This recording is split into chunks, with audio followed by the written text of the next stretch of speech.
I'm pleased to introduce Kent Chamberlain. He's a professor emeritus in the Department of Electrical and Computer Engineering at the University of New Hampshire. Dr. Chamberlain has been at UNH since 1985 and served as immediate past term chair of the department from 2014 to 2020. He received bachelor's and master's degrees in electrical engineering from Ohio University and earned a PhD in computational electromagnetics at Ohio University as well. His PhD dissertation won an international award from the Radiotechnical Commission for Aeronautics. He has an extensive list of publications in his research areas, most recently in electromagnetic fields and human physiology. Dr. Chamberlain has received external funding from over 25 research sponsors, including the National Science Foundation. Along with several other editorial and reviewing positions, he served as an associate editor and is currently a reviewer for the IEEE Transactions on Antennas and Propagation, which is the most prestigious journal in that field. Dr. Chamberlain's distinguished career has had an international reach as well. He was a visiting professor at the SRM University in Chennai, India in 2010, and he received 2 Fulbright Awards, one of which was served as Fulbright Distinguished Chair at the University of Aveiro, Portugal. Dr. Chamberlain, we really appreciate you taking the time out of your busy schedule to speak with the Water District trustees today. Please all join me in welcoming Dr. Kent Chamberlain to the meeting today. It's my pleasure to be here. Thank you so much for inviting me. And by the way, let's keep this informal because I'm here pretty much informally. This is not a formal assignment. I think that a good starting point would be for me to talk about a conflict of interest or a lack of conflict of interest. Because as you can see, and as you've heard from what people have said, this is emotionally charged. And there are a lot of people who feel one way and a lot of people who feel the other way. And what I'm here to do is to provide an unbiased view, and at least I hope it's unbiased. And so I feel like it would be important to take a few minutes to say a little bit more about me and any conflict that I might have about the presentation I'm about to give. So as you just heard, I was a professor and chair of the Department of Electrical and Computer Engineering, which if anything would give me a bias towards technology, and it's true. Spent my whole life, my whole career in technology, and I feel like appropriate use of technology is in the best interest of making people's lives better. Also, I served on this New Hampshire State Commission. It was charged with looking at the impact of wireless communication and 5G on human health and the environment. And it's important to point out that I did that for free. And I would go to drive to Concord and I would do that out of my own pocket. And not that to say that I'm a good guy, but just to say that I did it without expectation of getting a reward for my participation, just like I'm not expecting any rewards for my being here with you today. I also wanted to let you know that I've done a lot of research that involves communication. Some of you, any first responders, fire people, might be familiar with Project 54 out of the University of New Hampshire. And Project 54 was about establishing better communications for emergency responders, police, etc. So I'm really familiar with this idea of making sure that you have communications where you need it during emergencies and regular times. So the final thing to say is I'm here as a fellow citizen. This is informal, and I don't expect anything out of it, except I hope that I provide you with the information you need to make the decision that's in the best interest of the people of York. So how I've structured my presentation today is to answer some questions that I know some of you have, questions that were forwarded to me beforehand, and just questions that I know that people have. So in order to do that, I'd like to share my screen. And again, with the idea of being less than informal. It's not a formal lecture. If I'm going over something and I'm starting to move on to the next subject and I haven't answered your questions, please unmute your microphone and simply ask them. I don't want to move forward unless you have an understanding and a feel for what I'm trying to present. Why are we concerned about the placement of cell towers? And here is the answer is there's a large and growing body of evidence demonstrating that exposure to cell phone type radiation, I'll explain this in a moment, is harmful to humans and the environment. So this is something that we haven't heard about, haven't been that concerned about, except for, well, reasonably recently. And I'll be showing you the data that leads me to that conclusion in just a moment. Now, are there other types of cell radiation or types of radiation that are of concern but less concern? So some of like the old TV stations, radio stations, FM stations, they do emit radiation, and that radiation has been shown to be harmful in high levels. But the newer radiation, the cell phone type radiation, the high-speed data, digital data transmission, is impulsive in nature and seems to have a far greater negative impact on human health and the environment. So that is what we're concerned about. So your next question may be, what is cell phone type radiation? And I started mentioning it just a moment ago, and that is high-speed digital. As you know, analog, or maybe you don't know this, analog is where something is sent over a continuous wave. When it's digital, it's sending ones and zeros, and oftentimes that information is sent in packets. So you're getting a burst of information, a burst of energy, and then it stops. And it turns out that seems to be what is most harmful to humans in the environment. Devices that transmit these things, this is a question I got, what all are the devices that we're worried about? It includes cell phones, obviously, cell towers, I'll talk about that in just a moment, Bluetooth, baby monitors, smart meters, cordless phones, Wi-Fi, IoT devices. IoT was mentioned by earlier, stands for Internet of Things. And as you put more digital things like light switches, light controllers, water meters, and all that in your phone, you're adding more of these devices that communicate using the radiation that is of concern.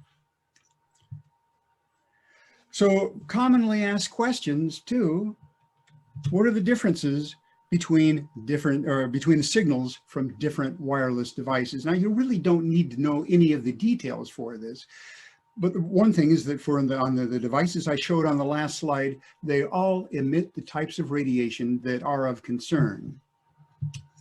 So these devices that are fairly new, we didn't have digital baby monitors back when my kids were young, unfortunately. It could have been helpful, but now knowing what I know now, I wouldn't be using them. But just I want to give you some terms that you may want to know about, and that is frequency. Frequency are the channels. If you listen to FM radio, you listen to things in the 100 megahertz range, and the frequency, the number 98.6, represents the frequency of that channel. So now we're up at much higher frequencies, 600 megahertz to 5 gigahertz. A gigahertz is 1,000 megahertz.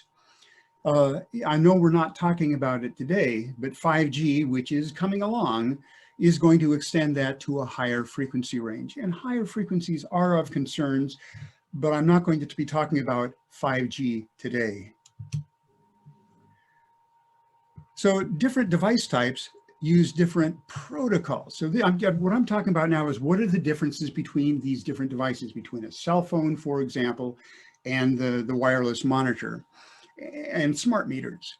So they generally are in the same frequency range, frequency band, I should say, but they're going to have different things, like they're going to use different codes to talk to each other, and they're going to irradiate at different powers. And I'll talk about that too, because obviously power is very important. So the different types of devices that you're probably familiar with, and the powers associated with them are listed right here. Bluetooth tends to be rather close communications, and it tends to be a lower power, like 100 milliwatts. And some of you may not know, but a milliwatt is 1/10 watt. Smart meters get up a little bit more powerful, and they're generally around a watt, which is fairly high in terms of power. I was kind of surprised when I found out how high a power they radiate. And your cell phone that you have in your pocket, or maybe don't have in your pocket, I encourage you to turn it in airplane mode if it is in your pocket, but that's around 600 milliwatts to 3 watts. So something it might be helpful to know, and that is your cell phone adjusts its power depending upon how close you are to a cell tower. And so if you're far away, it goes to the full 3 watts, but if you're closer, it then can go down to as low as 600 milliwatts. And finally, the cell tower itself, it's fairly high power. It needs to be high power for reasons I don't want to go into, or I could go into if people have questions about it, but they can go up to 50 watts in more rural areas if they need to. So those are the different types of devices, ones that you may be familiar with, and the types of power that are associated with them. But Dr. Chamberlain, can I yes, ask you a question? Oh, and please, Kent. On the cell phone, are those devices aggregated, or is the exposure or the power aggregated there? Say there's 4 cell phones in a home. Does that mean you can expect it to be 12 watts? I'm really glad you raised that issue. Yeah, they do add together. So it is what's called superposition, so that the energy from all of these devices add together. 4 cell phones gives you 4 times the power. But one thing you should know is that because they transmit in a burst manner, it may be that at any given time, you only have the power from 1 cell phone, but it's now giving it to you more of the time. Or if they happen to be transmitting at the same time, you will get that 4 times the power from 1 cell phone. Thank you. And and actually the radiation from all of these devices, if you happen to be around them, will also add and have more of a negative effect than if you had only one of those devices.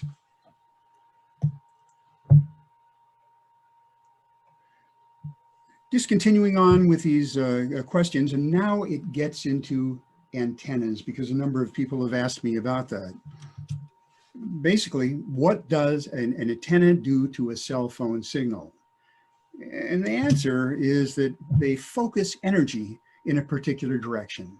And the flashlight is a great example, so I'll give it. So let's talk about having just a little light bulb right here, a single light bulb out in, I call it free space, out in the middle of nowhere, and it's going to radiate energy basically in all directions. So if I had to draw something indicating the pattern of this light bulb, it would look like a circle. Now, if you had something like a flashlight, and that's, again, I like to use this example because it's accurate, because light is electromagnetic energy. So let's say you have this flashlight. Boy, I'm a horrible artist. Students have volunteered to chip in, give me art lessons, but I never took them up on it. So if you have this flashlight, it's aiming from left to right, how would you draw its pattern? You would draw it like this, because it's concentrating the light energy in a particular direction, and it doesn't do anything to distort that light. It doesn't change it in any way. It simply causes the concentration of energy to go in a different direction. So knowing that is all you really need to know about antennas for what we're going to be talking about today. And does that make sense? You can nod. Yes. Okay. So it's a 180, almost a 180 degree. It's not 360. Well, actually, so here's my, I'll draw it up again. It's a little bit easier for my drawing tablet. So here is your phone, your flashlight. You're aiming it. And so in this case, it's all of the energy is going in this direction right here, or not all of it, most of it. Now, if you were standing behind this, so if you were back here, you'd probably see some illumination, but it wouldn't be very strong. But if you were in front of it, you might be blinded by it. So all an antenna does is it changes where the energy goes. It changes it in a particular direction.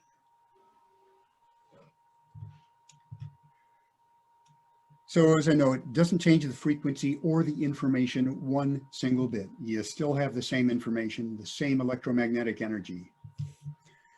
And here's something that just an example of it. So here are 3 directional antennas. Antennas that might go on top of a water tower. And you use these directional antennas so that you can focus the energy in a particular direction, like what I'm showing right here. And that's what the color represent, is what the signals, the colors in this pattern right here represent the signal intensity in that particular direction. So you can see that if you were standing out here, you probably would not be receiving much energy at all from this antenna number 1. And oftentimes you put these directional antennas on top of a tower or a water tower so that you can have one antenna talk to people in this region right here, the other antenna talking to people down here, and finally the third antenna here. So it allows you to communicate with more people using a single tower. And that is part of what's being proposed. And I'll show you antennas from your proposed facility in just a moment. So this is horizontal. This is looking top down on the antenna. You know, the water tower might be here, for example. So you're looking top down on it. So you can see that the antennas in this case are meant to just concentrate the energy in different directions. And you can do the same thing to the side. So here's a side view of a directional antenna. This is referred to as the elevation pattern. And the reason you would want to concentrate the energy in this plane right here is because you don't need to communicate with people up here. What you're trying to do is to communicate with people in houses right here. So you want to communicate along the horizon because that's where your clients are, and you want to make sure they're getting an adequate signal. Somebody asked if you could have an antenna that would do something like this, that would have the energy go out and be weak and then get stronger as you went down. And the answer is no, you really can't do that. There is no such thing as a bending electromagnetic wave in free space. So just if I'm responding to a particular question in giving that answer right there. But here is what antennas do. They focus the energy both in the horizontal or the azimuthal plane, and they do it in the elevation angle. Are there any questions on antennas before I move on? It's just an important subject that some people have found to be confusing. All right, I'll move on then. And again, remember, I'm trying to get to a particular location to answer your fundamental questions. Here's just the examples of the pattern that came out that are proposed by AT&T. And so here is, remember, the azimuth plane. So this would be the top of the water tower. And here you're trying to concentrate your energy in people in this region out here. Whereas you might put a second antenna on the backside to communicate with people 180 degrees from that first location, from this location right here. So those are the antennas that are, this, by the way, these would be the properties of a single antenna. And so in terms of elevation, here would be the horizon right here. And you can see these right here, they're referred to as side lobes. You don't need to know anything about that for our current discussions, but just that the proposed antennas are going to be directional so they can address people on both sides of the water tower, and that this, from this plane right here, it wants to focus the energy towards the horizon.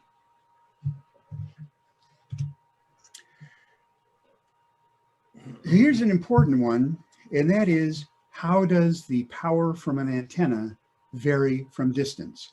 And this applies to any type of antenna. And this is, basically the bottom line is that distance is your friend. I mean, the specific answer is that you have this inverse square law that power drops off as 1 over r squared, where r is the distance to the radiator, any type of antenna. So to give you an example, let's look at a case of a person sitting with their cell phone on their desk. It's 1 meter away from them. And let's just call that, let's just say as a reference, that's 1 milliwatt per meter squared. It's not unrealistic. And if you move that antenna, the cell phone closer to you, then the radiation, and so now you've moved it closer to you, then the radiation has not doubled, but it's quadrupled because of the 1 over r squared law.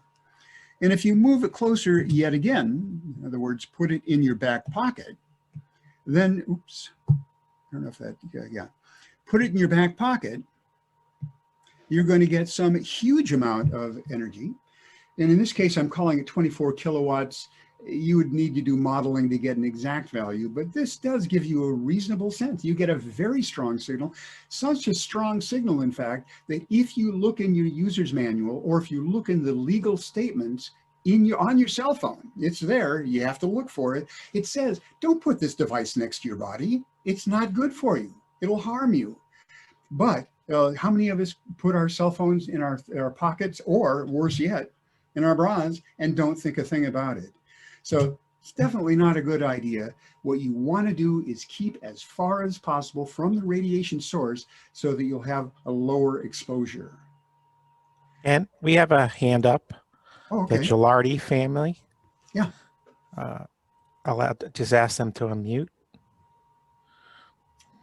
Hi, this is Courtney Gilardi. I'm calling from the Pittsfield, Massachusetts community. My question to you, Dr. Chamberlain, is there any oversight of cell towers? So once this tower is up, will there be testing of the towers, and will that testing not just be to see if the tower is at FCC standards, but if that tower is at... Actually, yeah, you gave me enough of a question that I can answer it. I'm getting a little bit ahead of myself with the answer. The answer is surprisingly no. I've done a lot of work for the Federal Aviation Administration, and you can't do anything with a facility without going out and measuring it to make sure that whatever you did to it didn't cause it to work incorrectly. But even when you put a cell tower in new for the first time, there's no requirement that you go perform certifications on that. So it could be that it's radiating very strongly, and you're not going to know about it. But I'll talk a little bit more about that later on, okay? So I would like to move forward and answer kind of the key questions that I've been getting. And I know that this is what you want the answer to. What distance is safe to be from a cell tower? Should people of your heights feel completely confident that these antennas installed outside their bedroom windows and near their yards pose absolutely no health risk? As somebody else noted, and I put it in red because it came from our commission, and that is the New Hampshire report recommends that we put the cell towers, 500 meters or more from sites, from people. What long-term studies? So these are questions that I want to jump into right now and give you the answer. And it's going to take about 10 minutes to really come up with an answer. Then I have other things to provide supportive information. You'll have an answer fairly soon. Trust me. Now, what I'm going to give the next statements about involve one article. Now, I'm going to show other articles later, refereed journals, and I'll talk about what refereed journals are in just a moment. But here's the data as best we know it. And this article right here really tells what's going on. Basically, what this study does is it takes a look at a cell tower, not a cell tower. It takes a look at hundreds of cell towers. Oops, told you my artwork wasn't good. And then it looked at people living at homes in the vicinity of those cell towers. And it found out what the mortality was from a particular type of, or from cancer in general, and neoplasias in general. So if you live near a cell tower, what are the chances that you're going to die of neoplasias, of these cancers? And so they looked at not just one tower, but they looked at over 800 towers, and this is in Brazil. Now, one thing also to note is that these initial studies were done between 1996 and 2006, over a decade. So they took large amounts of data representing where people lived, what their proximity was to a cell tower, and how many of them were dying from cancers every year. So a pretty inclusive publication. And by the way, I'm going to make these slides available, and all that you have to do when you get those slides, they'll be in PDF format, is click on the link, and it'll bring you to that article, and you can see if you draw the same conclusions from that article that I did, or that I'm doing right now. So let's move forward. I'm going to show you one plot that answers a lot of questions. And here's the plot. Let's go over it and what it means. So on the x-axis is your distance from the cell tower in meters. This blue line says what the rate of mortality from neoplasia is every year for the population in general, not just the people living near the cell tower. But if you're near a cell tower, what's showing up in red here is how your mortality changes as you get closer and closer to that cell tower. So the plot says a lot.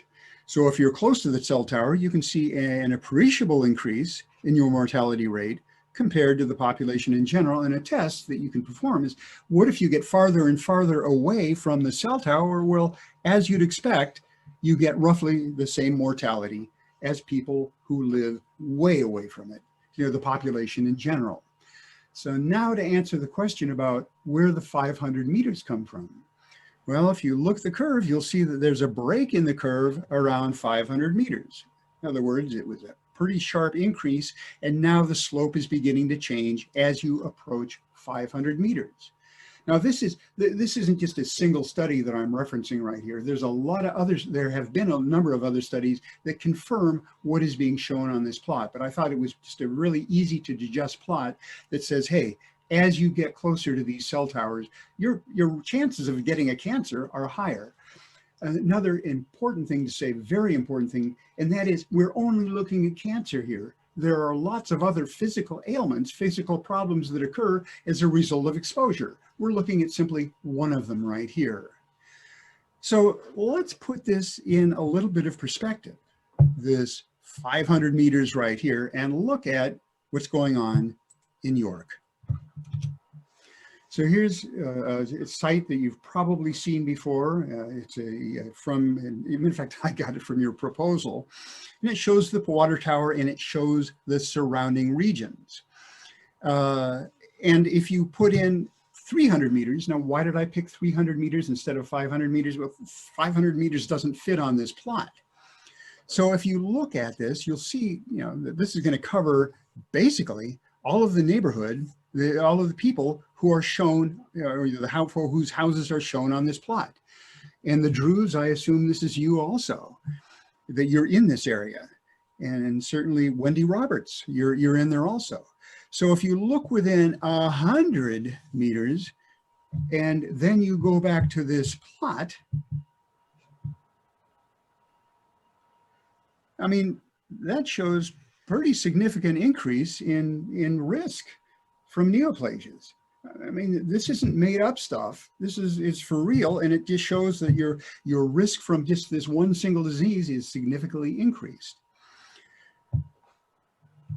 Actually, it might also be a time to talk about a question that I was asked. Oh, go ahead. Dr. Chamberlain? Yes. So just going back to that chart, if you could flash that back up. So the increase from 1,000 meters to 100 meters is on this chart, it's like about 8%. Is that right? Yeah, that sounds about right. Yeah. So this would be what, 44, so 14. Yeah, so to quantify that. Oh, I'm sorry. So that would be actually 14 greater than 30. That's more than 8%. So well, 34 to 44, about 10. Okay. Yeah. So 10. Is that right? Yeah, 10 out of 32. So but it's significant. And there are Okay. lots I of just want to other, make sure I was reading that correctly. Okay. Yeah, you are. I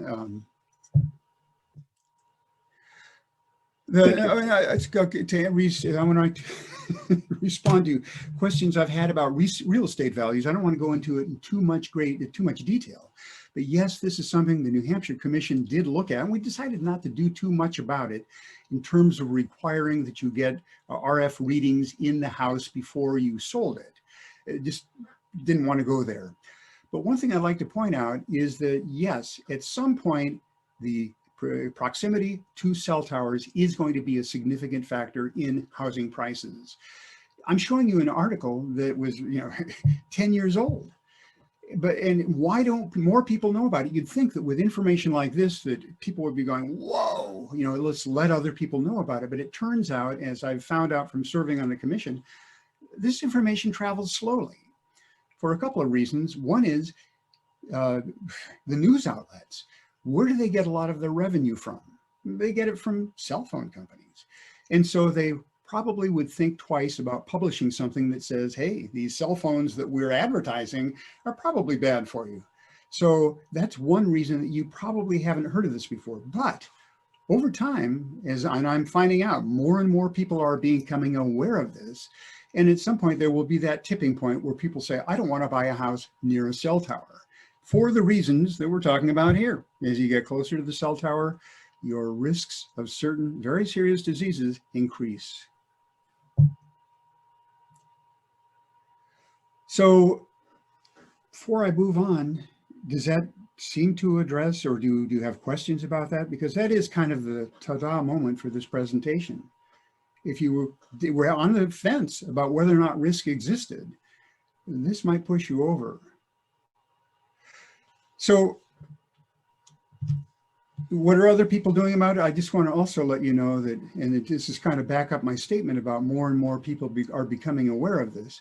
And that is that many communities have policies in place and ordinances, zoning to ensure that you don't put cell towers near schools for the reasons that I'm showing. It turns out that kids are a lot more susceptible to radiation than are adults. So where else have they done? This is just a partial showing of where else they've put in these setbacks. And I'm showing what the setbacks are. Palo Alto, California, you can read them yourself. Your neighbors up in Bar Harbor have done that. And notice their setbacks are about 1,500 feet. Why 1,500 feet? That's roughly 500 meters. So we had looked at some of these data in the New Hampshire Commission, and we came up with that setback for 500 meters. And I think that setback should not only be true for schools, but it should be true for homes too, for the reasons that you saw elucidated on that plot. Another question is, basically is what are the standards in other countries? But before I go to these standards, I'm going to flip back a few slides and go to this expression right here. This is from that initial study I showed you, the one from Brazil. And remember where they found the incidences of cancer, the strongest signal level they saw there.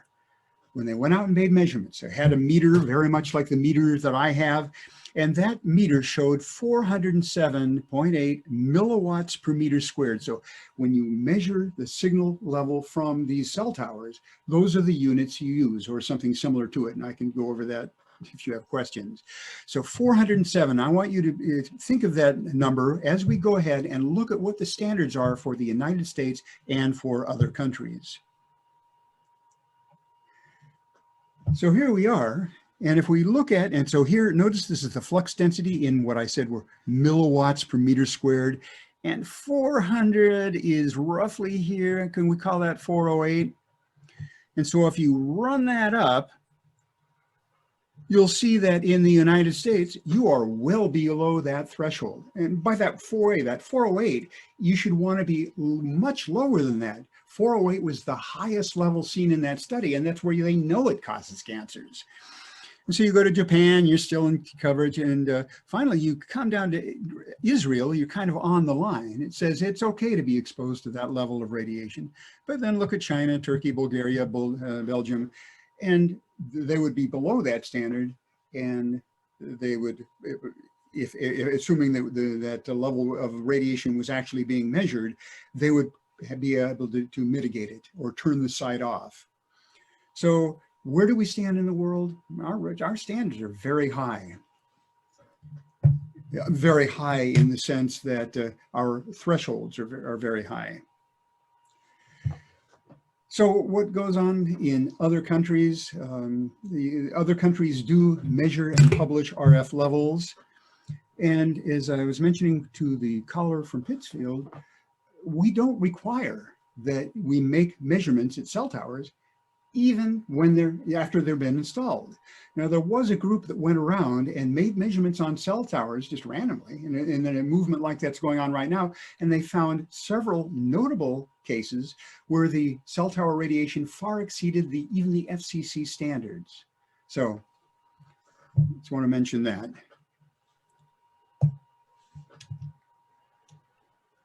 And here's the question that many of you probably are asking at this point. Some of you already know the answer. Spoiler alert, I'll be telling you, but why are our regulatory agencies doing more? As I've mentioned, there are thousands of mini documents, referee publications. I'll talk about those in a moment.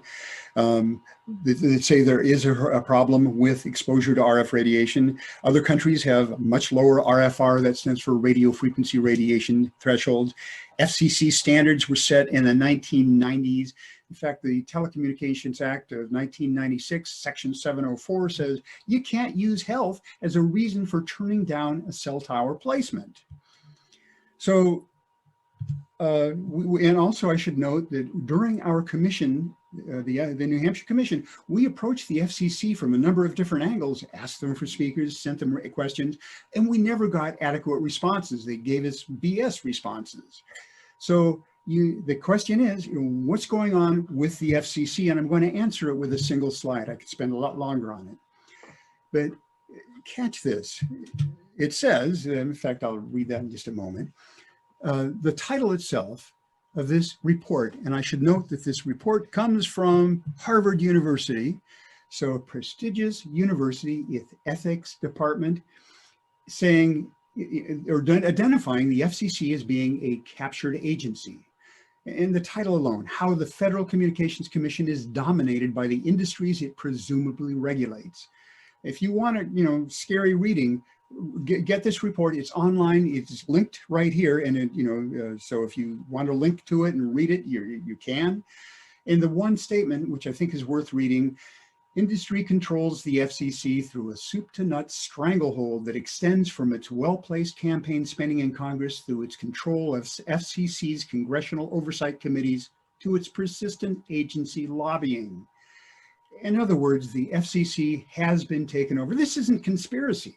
It's not something I'm making up. This comes from Harvard University and explains a lot. And there's a lot of other information around that supports this. So very briefly, that's why the regulatory agencies aren't doing anything. Could I ask a question? Absolutely. Going back to that graph that showed where the I just want to remind you that this is a presentation to the Board of Trustees. It's not open for public comment. Sorry. I'm sorry, I thought he said we could ask questions. I misunderstood. Oh, I'm sorry. I was talking to the trustees then. I really would like to open this up for public questions too, if we have time. So let me.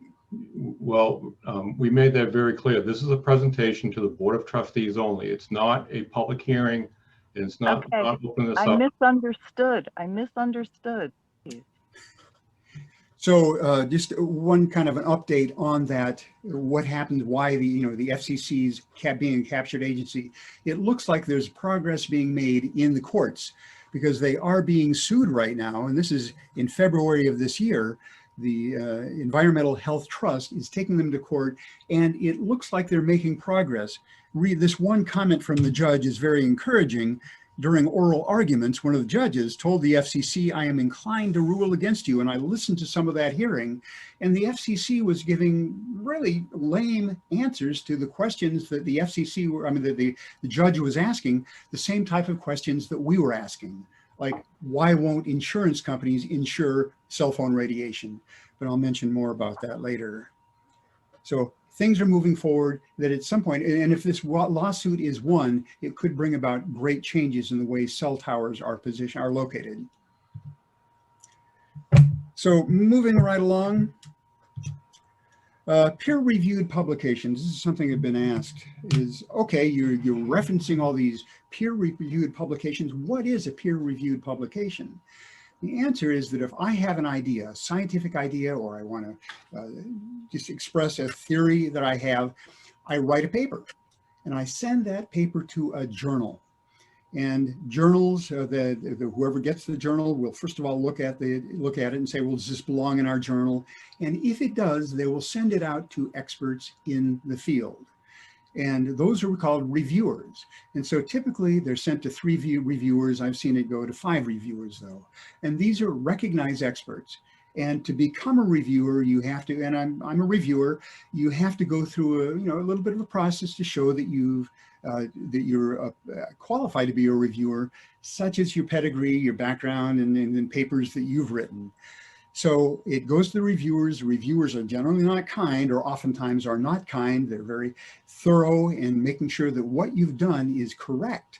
And then they send it back with recommendations to the associate editor, and then it either gets published or it doesn't get published. So that is what a refereed journal is.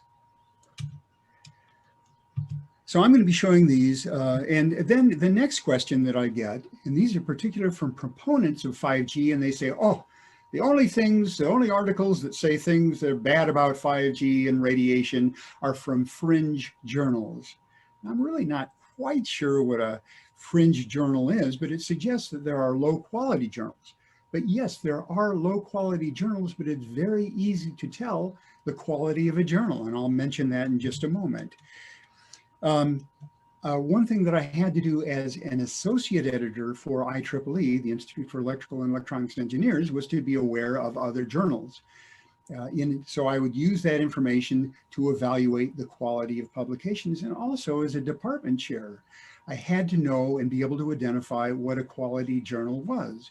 Because there are low quality journals where almost all papers are accepted. In fact, I saw one with an acceptance rate of 98%. But so you can identify very quickly what those fringe journals are.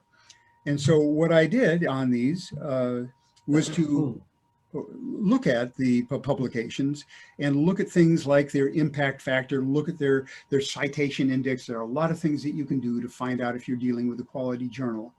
So the answer is that to them is to the people who say that there are only things bad about radiation in fringe journals. That's not the case. So one of the roles I played on the commission was to identify the quality of journals. And I'm about to show you some excerpts from journals that helped us make our decision. And every one of those is a quality journal. So let's start stepping through the data. It's a little bit boring, but I'll try to make it as palatable as possible. So here's an article. And so what I'm doing on these, and like I said, you're going to have access to these.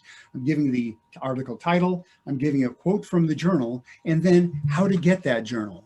So if you want to go look it up, simply click on this within the PDF document and it'll bring up this article. So it says things like, in conclusion, the study shows that low intensity microwave radiation induces oxidative stress, inflammatory response, DNA damage. These are things you don't want to hear from your cell phone, that your cell phone does to you, but this is what's happening. In this article, this research article shows the details about how they came to that conclusion. Next one, and I don't want to dwell on these too long, but I can if any of the trustees have questions about it. This suggests that you have problems in your ear follicles from exposure to cell phone radiation. The same degree of cell phone radiation that you would have from holding your phone near your ear. And as we age, the last thing in the world we want to have happen is something else making our hearing less sensitive. Next article.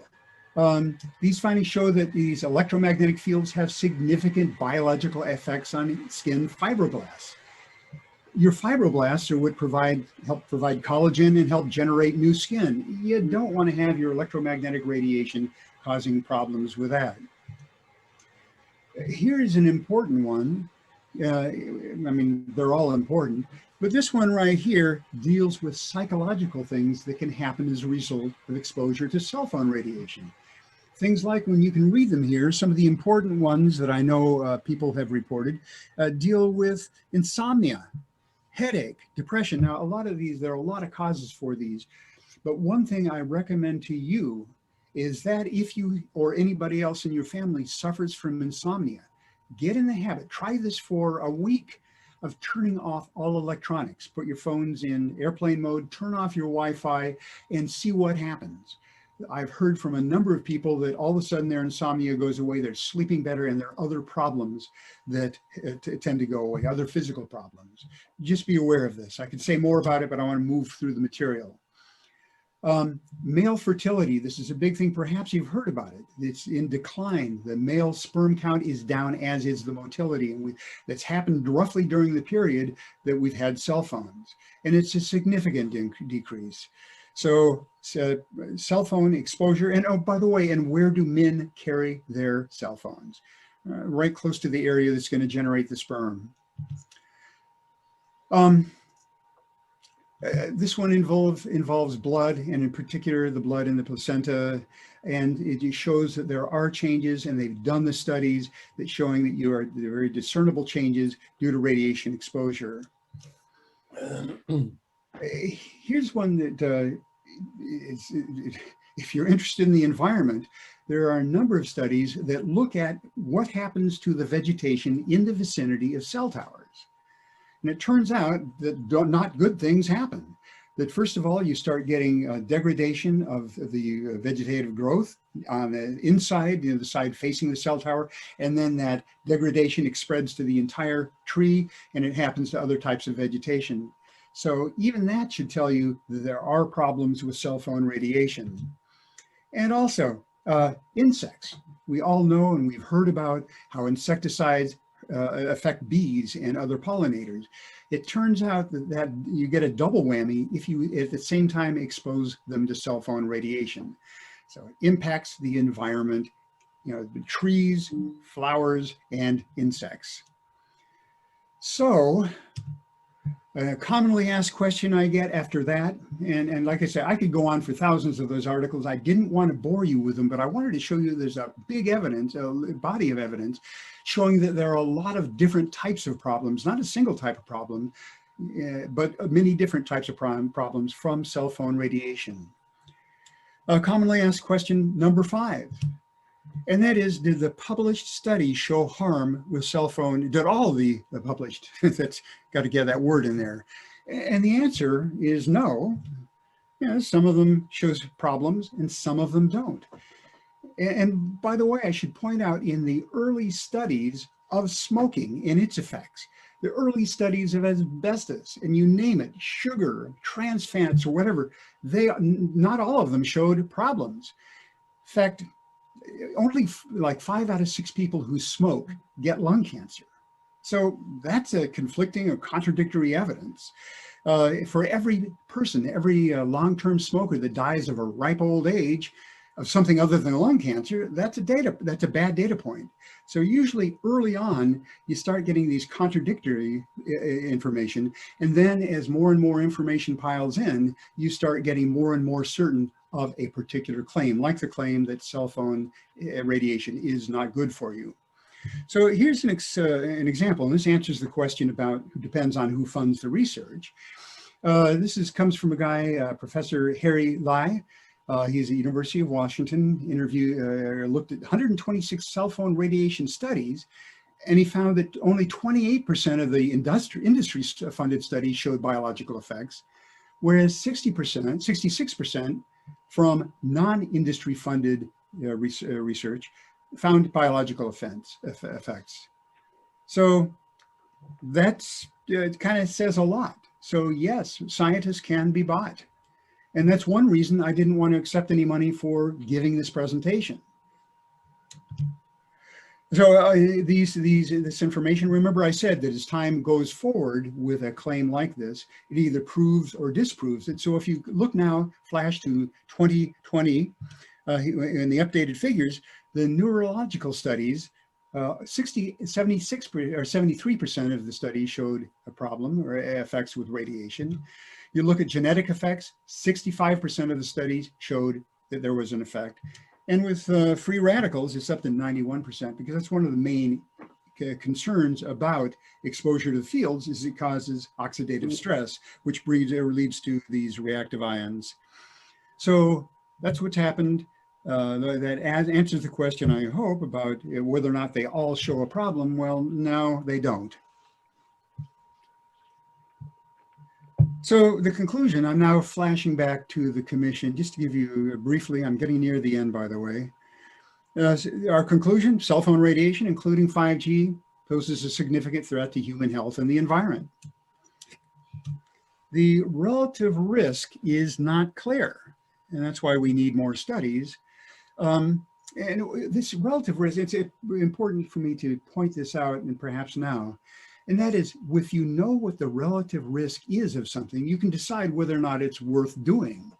Here's a great example, and that is, we lose about 35,000 people a year on the highway. They die in auto crashes, and a lot more of them are maimed. That's the risk. It's a known risk. But what are the benefits? Well, we get to drive around. So for most of us, we've made the choice that, hey, I want to drive my car and I understand what the risk is. The issue with cell phone radiation is we don't know what that risk is. So I, as a user, can't really decide whether or not it's worth it. So we need to do a lot more research. The other thing, and we did discuss this analogy in the commission, and that is when it comes to a car, you make the choice. Do you want to drive? Do you want to take that risk? And you can make a choice about what car you buy and how you drive it. With cell phone radiation, you're not given that choice. The radiation is there. You're exposed to it 24/7, and there ain't nothing you can do about it. And that's one reason that I'm passionate about this. That, you know, coming from the live free or die state, we believe that you should have a choice as a citizen as to whether or not you're exposed to something potentially harmful. Didn't mean to get on the soapbox there, but I did. So we also decided that this is not a scientific issue, it's a political one. But you need to understand the science behind it, and that's what I've been talking about. And until those radiation guidelines and policies are changed, there's not much you can do as a municipality in terms of stopping the placement of a tower. Continuing on, our general recommendations.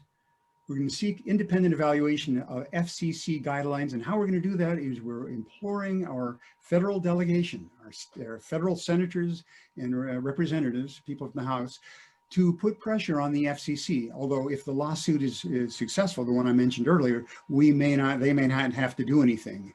But to get those rules changed to something more realistic, take action to alert the public. If people knew that cell phones were of concern, they would probably put them in airplane mode when they had them in their pocket. They would certainly pay more attention.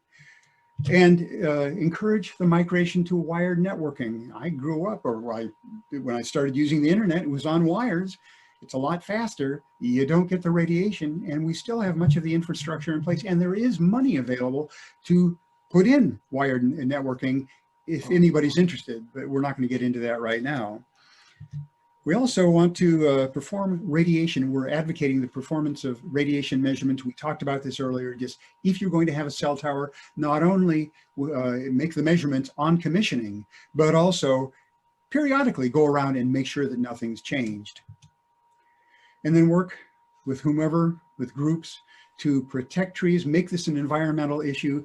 Right now, we can't use health as a reason to block the expansion of cell towers, but it's possible that we can do things environmentally, because it has been shown that it has an impact on the environment. So that's it. I hope I haven't worn you out with that, but I'm now set up to answer any questions you might have.